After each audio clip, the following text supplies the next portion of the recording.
Hey guys, welcome back to Sip and Dip with Chelsea. For today's video, we're doing a little bit of experimenting. So I was asked this question and I found it so interesting. I had never heard of this before. I had never tried this before. So basically what they're asking is, can we put nail polish on our natural nails and then do dip powder on top? So you're probably thinking, why would I even want to do that? So that is so you can avoid buffing or filing on your natural nail. So that's what we're gonna try today. We're gonna try it out. We're gonna do nail polish, dip powder on top, and then we're gonna do a wear test. The key to a long-lasting manicure comes down to prep. So first I'm going to use my glass nail file to shape my natural nails. I love glass products on my natural nails because they're so gentle but super effective. So I'm just going to quickly go around my free edge on all of my nails and then dust it off.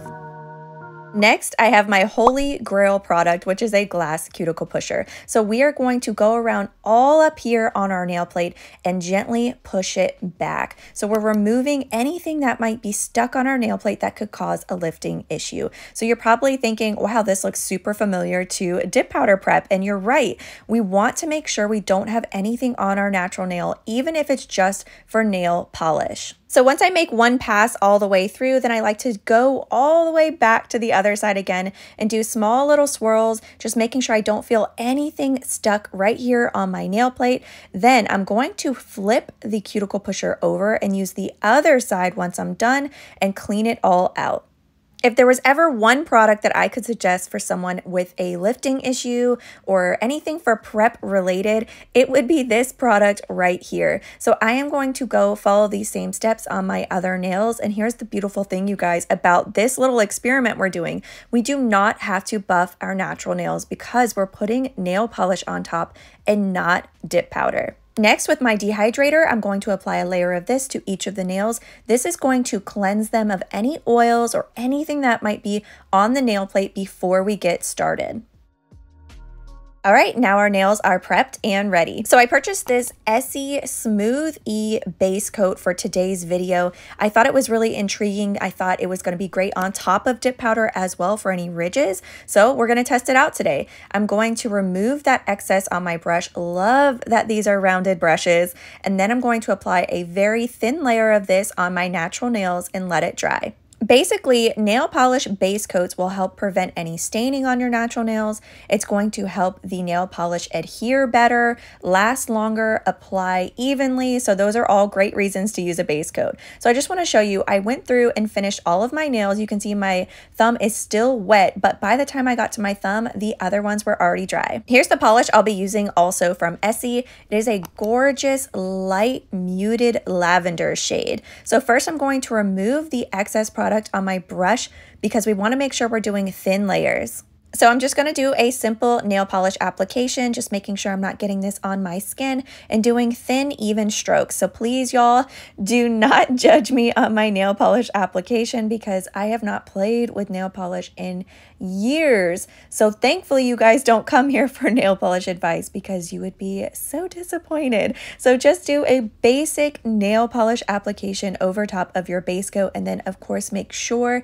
you're letting your layers dry. All right, so once I'm done with layer number one, I'm going to let that dry and start on layer number two. So we're going to do the same steps, just doing a thin, even coat of nail polish across our entire nail.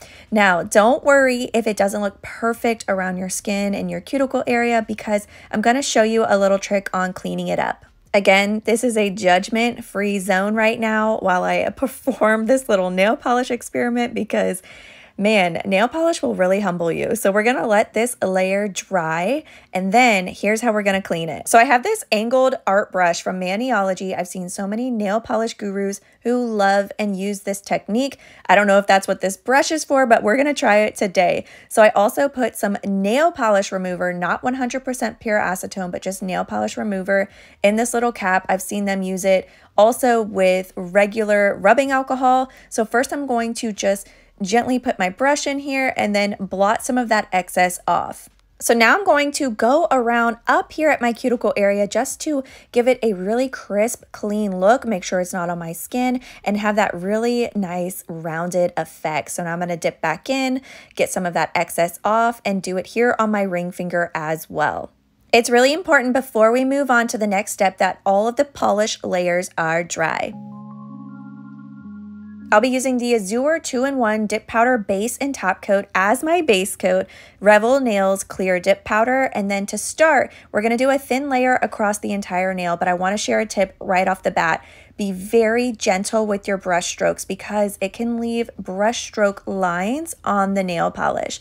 I'm pouring the powder over top just because I feel like it gives a cleaner application. Right when I saw those brush stroke lines on this nail, I changed it up. So I left more product on my dip powder base brush so it was sort of floating on the nail. But ultimately, you're going to see at the end of this video, this nail ended up having like the most brush stroke lines. So honestly, just do a thin, even layer of your dip base and make sure you're not getting it on your skin. I do still suggest pouring the powder over because it just gives a cleaner look, but be very gentle with your dip powder base brush. Once I'm done with each of the nails and it's dry, I'm going to dust off the excess clear. Now we're going to do the same thing. So we're going to do another layer of our dip powder base coat and then pour the clear over top. So I am doing 2 layers of clear dip powder. I also tried this experiment on my right hand under this glove. Tried on that hand was to do a nail polish top coat before doing this step to try to prevent those brush stroke lines, but unfortunately I felt like it went on a little bit wonky. So right now I'm showing you the best method that I was able to come up with. At this point, I'm really happy with the thickness, so you would just stop, check them out, make sure they're thick enough for your nail length, shape, and lifestyle. If you want to go on and add another layer of clear, you absolutely can. Once they're dry, I dust off the excess clear, and then we're going to apply a very generous layer of activator to each of the nails. So this is going to harden the dip powder on top of the nail polish. So this is what's going to give you that strength on top of the nail polish so they don't crack and chip. After 2 minutes have passed and they are hardened and dry, then we can file and shape. I'm going to use the 180 grit side of my nail file. Before I get started, I wanted to point out, look at how clean my free edge already looks. So usually when I'm doing just dip powder, I have to do a little work on my free edge, but this is in real time. I'm just barely grazing my free edge to get my shape back, but honestly, I was so blown away. I don't know if this has to do with the nail polish as the base, but 10 out of 10, I love it. It could be the clear, I'm not quite sure, the combination of both, but the fact that this is all I have to do to get my shape back is incredible. Now, before I start buffing, I want to show you those brush stroke lines that I'm talking about. You can see those ridges going on.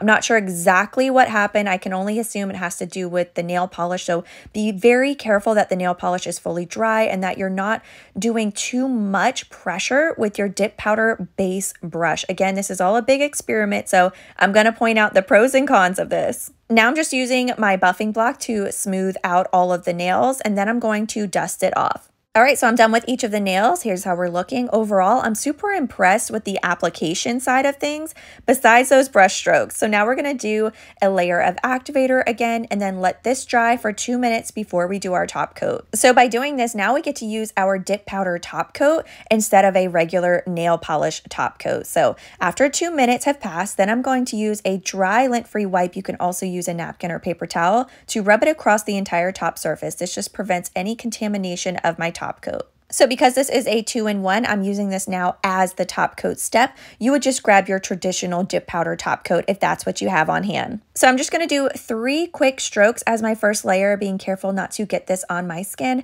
And I always wipe my brush off on a napkin before returning it to the bottle. Once this layer's dry, then I'm going to go in for my second layer. Once it's dry, we can go in for that second layer. So we're going to be more precise and detailed with this coat. We want to get all the way to those sidewalls and really cap off our free edge to prevent any chipping, cracking, peeling, and ultimately have a long-lasting manicure. Speaking of long-lasting, spoiler alert, I'm going to let y'all know I wore this manicure for a week. Unfortunately, I can't go longer than that because of my filming schedule. However, it wore for a week, you guys. I had no lifting, no cracking, no chipping, no peeling, nothing. I was blown away. So thank you so much for asking this incredible question because y'all, it works. So I went ahead and let this dry, applied some cuticle oil. I do want to show you another con, okay? You can still see these ridges and lines, brush stroke lines underneath the top coat. They don't go away. You're basically encapsulating that flaw when we go over it with the dip powder base, which is why I tried to implement the nail polish top coat, but unfortunately it just didn't work out right. So if you're looking for a way to tie in your nail polish with your dip powder, this is it. You do not have to buff your natural nail for longevity. If you're wanting to give your nails just a little bit of break from filing on them, it works beautifully. I am so sorry that I did not get an updated video or picture of this manicure because it did last for a week before I soaked it off. It soaked off easily. I'm just truly blown away by this method. I had never dreamed of this idea, and I hope to hear if you guys have tried it. I would love to hear your feedback. Thank you guys so much for watching, asking these incredible questions, and I will see you guys next week.